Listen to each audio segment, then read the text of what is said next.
So, ito na yung number 1 sounds.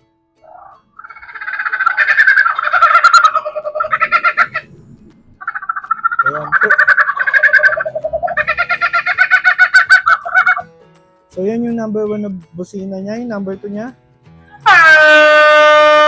Hello guys! Welcome nga pala sa Jacktronics. At ako nga pala si Jack, siyempre, ang inyong lingkod. So, ito nga pala yung first time na bibideo tayo ng ating mga maliliit na project. So, ito nga, dun sa mga gustong gumawa nitong 8-channel na horn or busina guys, no? At hindi lang busina, no? Marami pang gamit to guys. Pasensya na, medyo maingay yung background natin guys. At nasa gilid tayo ng highway. So, ito na nga guys, dinownload natin yung ating 5 watts na mini MP3 player, no? So, ayan guys, ito yun. So, palakihin muna natin. Nag-print tayo ng papel. So, ito guys, nung paliwanag ko lang dun sa mga gusto mag-build nito, no? Napakadali lang nitong gawin. So, syempre, bibili ka nito. Tapos, bibili ka nitong trompa. So, yung trompa natin guys, 20 watts to guys, no? Kasi balak ni customer na i-upgrade nyo sa kanya. Ito kasi pwede mong i-amplify to guys, no, to 20 watts. So may mga nabibiling mga 20 watts na kit. So ngayon hindi muna natin pakikita yun guys, next time na lang yun. So dito muna tayo magpo-focus ngayon para magkaroon tayo ng konting information about paano to pinagagana. So guys, ito nga pala, na-download na natin to, no? So, na-download na natin to ng MP3 music. So, gusto nga ni customer, itong 8 channel, lagyan ng iba't ibang klaseng sound para magamit niya as a horn or busina. So, ang dali lang nito guys, downloadan. Meron tong micro USB available to guys, no? Pag nag-purchase kayo. Ang model nga pala nito guys is DYSB8F, no? Sa mga online shopping store. So, madali lang makabili nito. Ito rin itong pinaka-speaker niya. So nga pala, ito ay pinapower ng 5 volt DC, no? 5 volts DC power supply. So, kung gagamitin nyo ito sa motor, pwede kayong mag DC to DC. So, supplyan nyo siya dito ng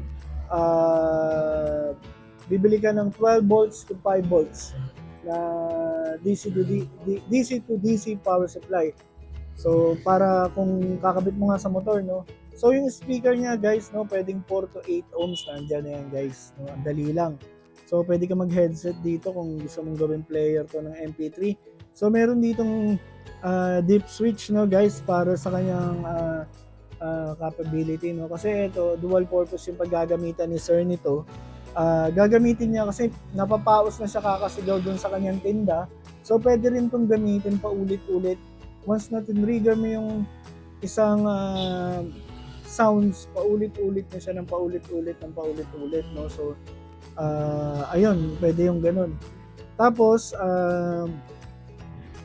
ano pa ba yung mga ano nito? So, ito nga, no, nakalagay dito yung 5 watts na IC niya, no, na Class D amplifier. Tapos, meron pa dito guys na, ano pa ba? So, wala na ako ibang mapapaliwanag. So, dito nilalagay yung mga switch, no, para matrigger mo, no. So, ang switch na kailangan mo dito guys is push on na switch, no. So, bibili ka ng 8 nun. So, hindi natin pakikita ngayon yun. Pakikita lang natin yung unit muna at testingin natin kung paano siya gumagana. So, eto nga yung 8, no. So, nilagyan muna natin ng 6 na sounds dahil para ma-testing lang at para nga ma-video natin. So, ito nga pala yung kauna-unahan nating video dito sa ating Jacktronic YouTube channel, guys, no. So, ayun, sana magustuhan nyo yung mga gusto mag-DIY nito para sa inyo to, guys, no. So, next time, baka sa susunod na video kapag meron na si Comer ng nabiling mga power, mga push button switch at saka kanyang casing, pakikita rin natin at i-build natin ng buo. So for the meantime guys, no, para magka-idea na kayo, pwede na rin kayong sumabay gumawa, tara, lalagyan na natin muna to. Guys, wala muna tayo ngayong DC to DC na 12 volts, no. Sorry. Tama, DC to DC rin pero pababa yung voltahe. 12 volts ang input, tapos magiging 5 volts. Pwede naman yun. May nabibili nun dyan sa mga online shopping. Oo nga, sabay ganun. So ito, maggagamit muna tayo ng bench power supply guys. So nakaset na to sa 5 volts. Ayan, teka, tingnan natin baka magkadikit. So negative is black, positive is red. So yung speaker natin already attached. So ayan, nakalagay na. So testingin natin to guys, no? Para matesting natin, i-short natin yung ground sa bawat number. So anim nga yung nilagay natin dito. So 6 lang yung sounds na maririnig natin kahit na 8 channel. So syempre 6 lang yung nilagay natin.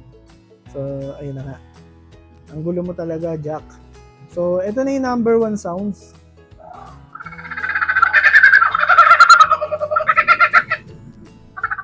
Ayan. So yan yung number 1 na busina niya, yung number 2 niya. Yung number 2 niya, yung number 3. Oop, teka, nadulas tayo.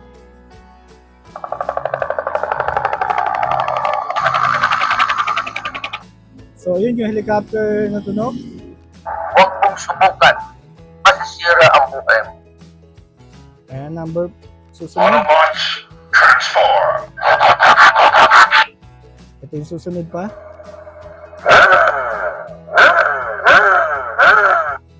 So ayan guys, no? At meron na siyang 6 na sounds. So ano lang yun, sample lang natin yung sound na yun. Kahit na sound, basta MP3 file, bahala na kayo kung ano gusto niyo ilagay. Ganun lang siya kadali guys, no? Pagganahin. So yung pinindot ko na yun, dapat yun push button switch yung kailangan nyo doon, no? Push to on ang kailangan yung bilhin. So huwag yung naglalak, no? Siyempre push to on nga lang. Pag pinush mo, mag-on. Pag binitawan mo, mag-off. Ayan, para sa katulad nating mga beginners sa electronic, no guys? So ayun lang guys, no? Ako nga pala si Jack ng Jacktronics. At sana pa-like and share ng ating mga gagawin pa, no? Saka para siyempre sipagan din tayo sa paggawa ng mga ganitong klaseng video na may konting tutorial at baka sakaling may makuha kayong matututunan or magaya. So yun lang muna tayo ngayon at hanggang sa muli. Ako nga pala si Jack. Bye!